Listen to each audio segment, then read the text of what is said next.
Game number 72 for the Boston Bruins, and this is arguably the two biggest games that Boston has on the season, as we are in Toronto tonight and home against the Ottawa Senators tomorrow. The two teams that we've had the single most trouble with in our own division, and guess what?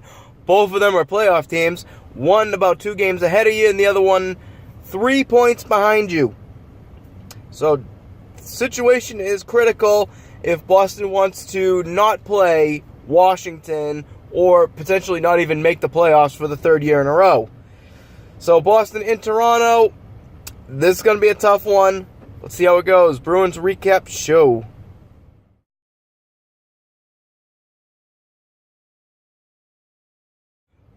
So don't mind me, I'm a little bit on the sick side, similar to David Backes. We start things off first period, Tuukka Rask, Freddie Anderson, your goaltenders tonight. And speaking of being sick, and David Backes wasn't going to play today, he's in the game today, and he scores the first goal. Beautiful entry by Brad Marchand here, and he finds David Backes in the slot, who's able to move it over to the right and wrist it past Anderson.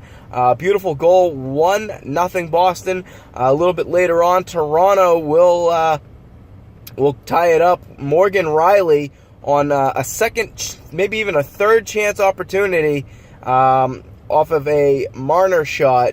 You just can't give multiple rebounds. You got to clean it up in front of the net. You got to get a tie up or just get it the hell out of there. It's not that hard to do. You got to do it. So basically, there's no scoring until late in the 3rd period, and it comes down to Dan O'Halloran.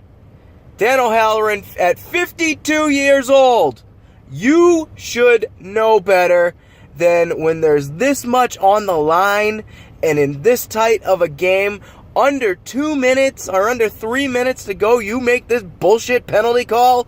Get your head out of your own ass. It was a boring Bush League crap interference call against Dominic Moore, who out-muscles a defender on a net drive. So that's interference now. Nice threshold. Bullshit!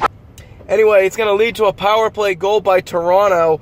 Tyler Bozak, as the Bees don't clear the puck out.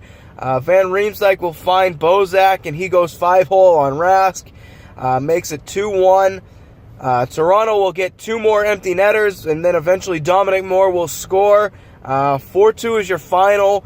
A final score that doesn't indicate how close this game was. This was a very tightly contested game throughout the entirety of the night. And, of course, Dan O'Halloran ruins everything because he's too fucking old to be an official at 52 years old. He can't see. If you put him in his own ass, he doesn't find his own colon. Anyway, just a terrible ticky-tack bullshit call leads to a victory for Toronto, leads to you being 1 point ahead of Toronto. That's really all I got to say. Just can't make those calls, man. Retire. So we'll see you tomorrow night as the Bruins get the Ottawa Senators at home, and hopefully for a better result and better fucking officiating. See you then on the next Bruins Recap Show.